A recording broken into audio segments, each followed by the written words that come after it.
इसके पहले का हम पहले वाली उसमें रील में बता दिया गया है।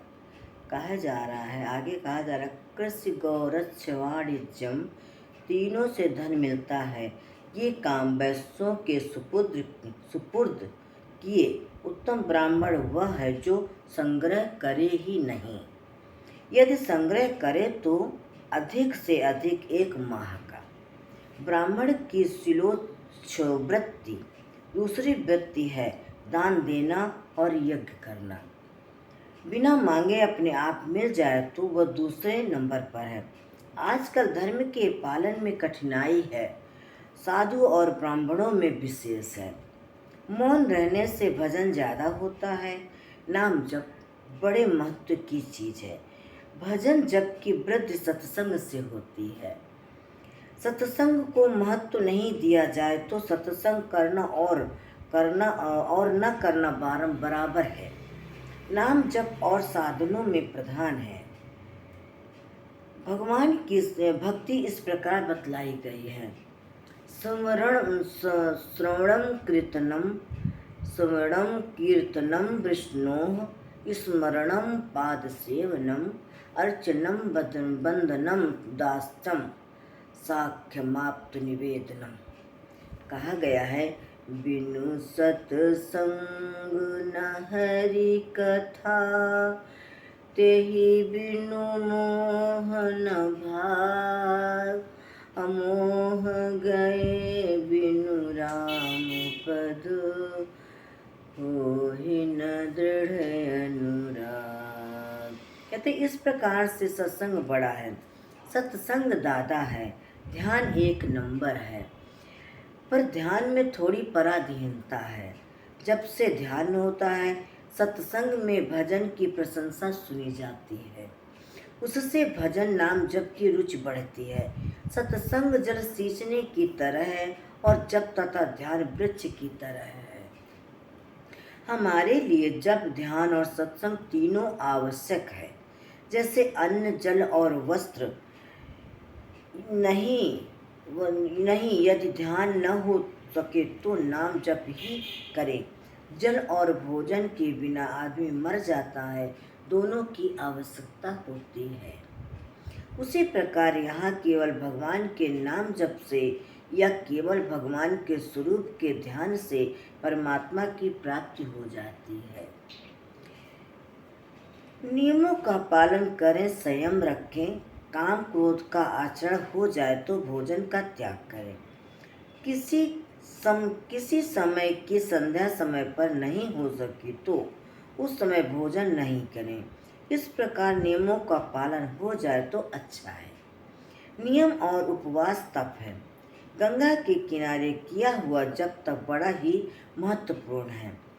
1000 गायत्री का जप रोज करे तो कैसा ही पापी क्यों न हो, पापों से मुक्त होकर परमात्मा को प्राप्त हो जाता है।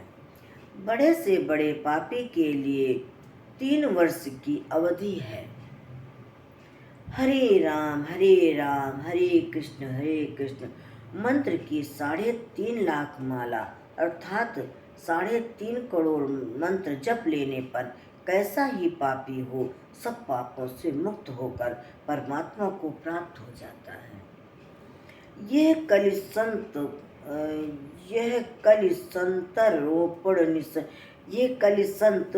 सरोप गोप निषद में आया है।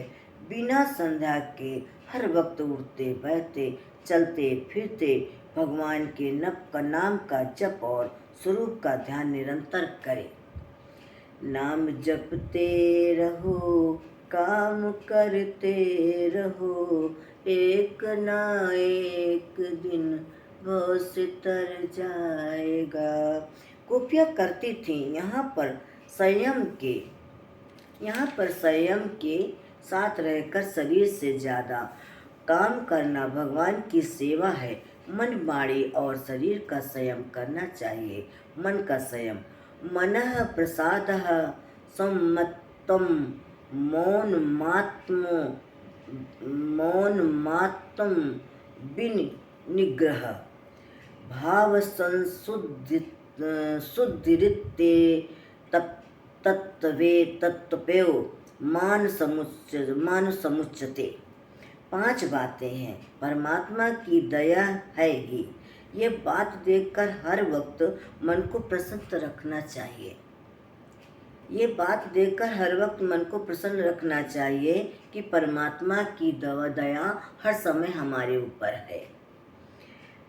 जन्म से लेकर अब तक परमात्मा की पूर्ण दया है। मनुष्य शरीर दिया, हिंदुस्तान में जन्म दिया, हिंदू धर्म दिया, उत्तम जाति, कुल की प्राप्ति, तीर्थ स्थान का सेवन, उत्तम काल, कलयुग, भगवत उच्चार का मिलना, सब में भगवान की दया भरी है।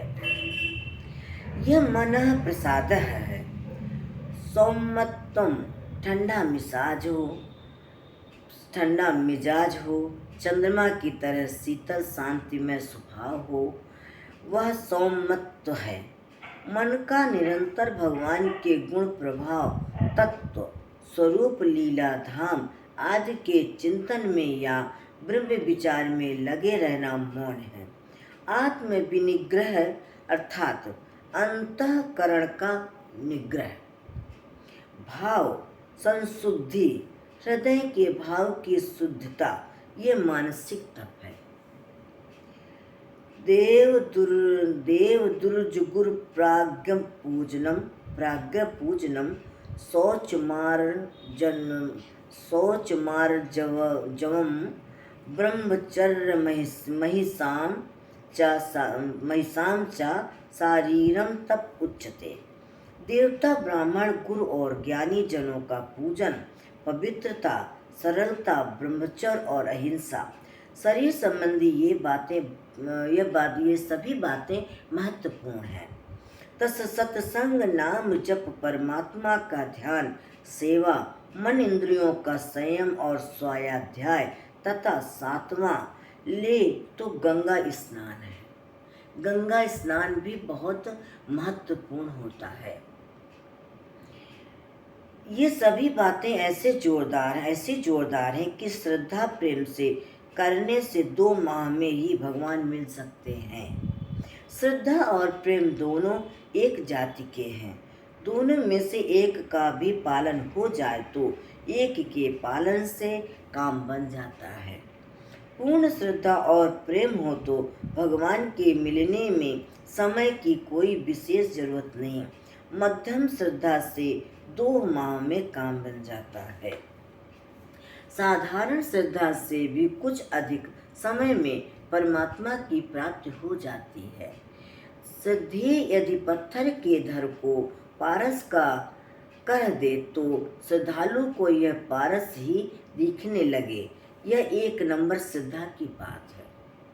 पारस दिखे नहीं, पर यह माने कि जो शक्ति पारस में है वही इस पत्थर में है, इस पत्थर के घर में है, यह 2 नंबर की श्रद्धा है। वह मान लेता कि पारस के गुण उस घर में आ गए। वह समझता है कि यदि ये कह दें कि ये पारस बन जाए तो पारस बन सकता है। ये 3 नंबर की मध्यम श्रद्धा है। साधु पुरुष है, सत्य बोलते हैं, किंतु जो कुछ मुंह से कह दे वह सत्य हो जाए, ऐसा जमाना नहीं है। कलिकाल में यह बात असंभव है। यह एक मामूली श्रद्धा है। श्रद्धालु किस प्रकार का है, यह बर्ताव से समझ में आ जाता है। जो श्रद्धेय की रुचि के अनुसार पवित्रता की तरह चले वह उत्तम है। रुचि का ज्ञान सेवा से होता है और भाव का ज्ञान पास रहने से होता है। महात्मा की रुचि का ज्ञान जब तक नहीं हो तब तक उनके संकेत या इशारे से काम बने। भगवान तो प्रकट में है नहीं, उनका संकेत कैसे मालूम पड़े। महात्मा के संकेत को नहीं समझे तो आज्ञा के अनुसार ये तीनों 1 नंबर की श्रद्धा है।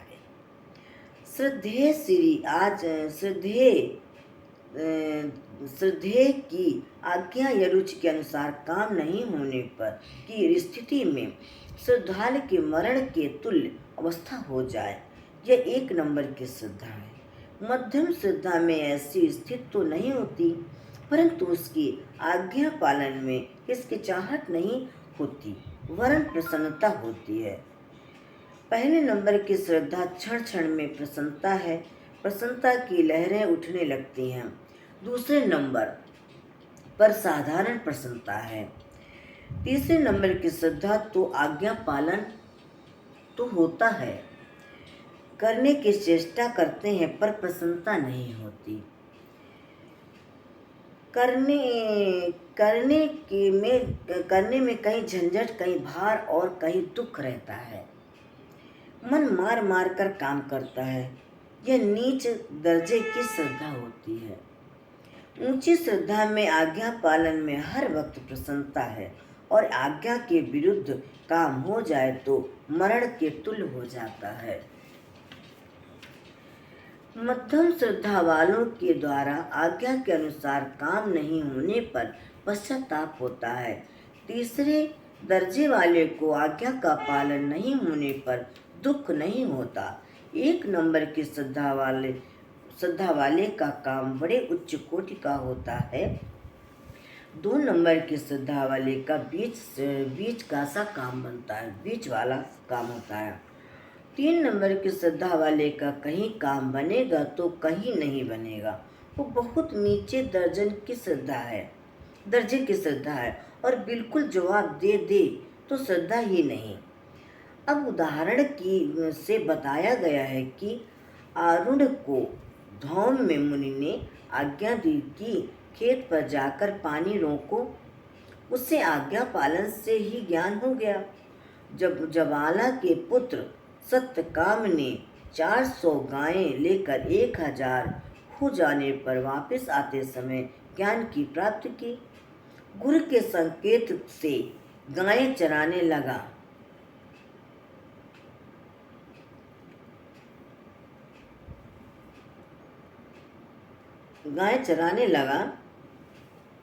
गायों का निषेध कर दिया। उसे भूख लगती तो वो मांग लेता। वह 1 नंबर की बात है। उपमन्यु की बात 2 नंबर पर है। ये तो धौम में मुनि का शिष्य था। भिक्षा मांग कर लाता और गुरु के सामने रख देता।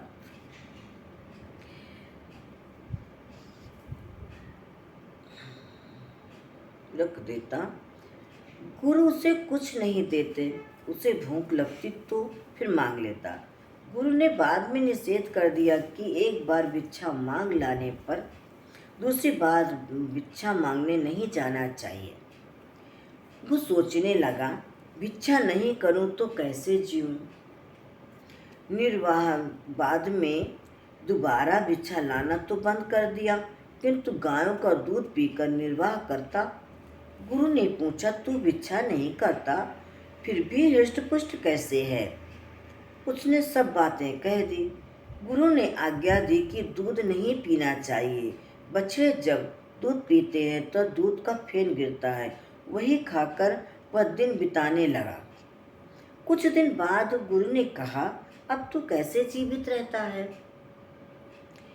उपमन्यु ने उत्तर दिया, बछड़ों के झाग से।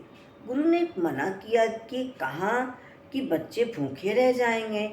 बाद में वह पत्ते खाकर गुजारा करने लगा। एक दिन आक का पत्ता खा लेने से वह अंधा हो गया और एक कुएं में गिर गया। गुरु ने खोज शुरू की। आवाज लगाकर खोजते समय उसने आवाज देकर अपनी स्थिति बताई। गुरु ने अश्विनी कुमारों का आवाहन किया। अश्विनी कुमार आए और अमृत देने लगे तो उपमन्यु ने कहा, गुरु के अर्पण किए बिना मैं कैसे ले सकता हूँ। उसने गुरु शब्दों का पालन किया, किंतु भावों का लक्ष्य का ख्याल नहीं किया। गुरु के वचनों का पालन करने के साथ साथ उसने अपने जीवन की भी परवाह की। ये 2 नंबर की श्रद्धा है। इससे तो नीची श्रद्धा वह है कि श्रद्धालु आज्ञा पालन में विचार करने लगता है और शास्त्र के वचनों से उसकी तुलना करता है।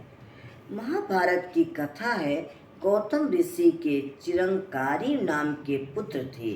गौतम की स्त्री अहिल्या ने इंद्र के साथ अनुचित काम किया तो गौतम ने चिरकारी को आज्ञा दी कि तेरी माता ने गलत काम किया है, अतः इसे तू तलवार से मार डाल।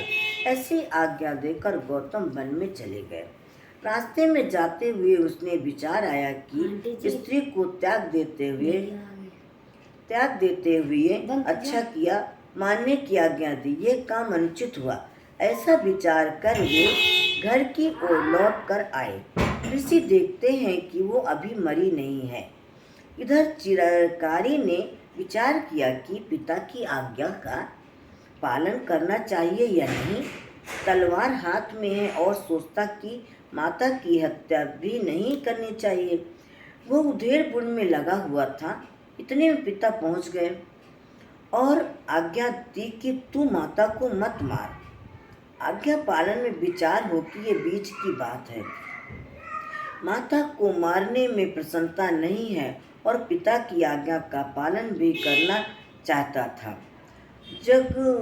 जमदग्नि ऋषि ने अपनी पत्नी का मस्तक काटने के लिए अपने चारों लड़कों को कहा।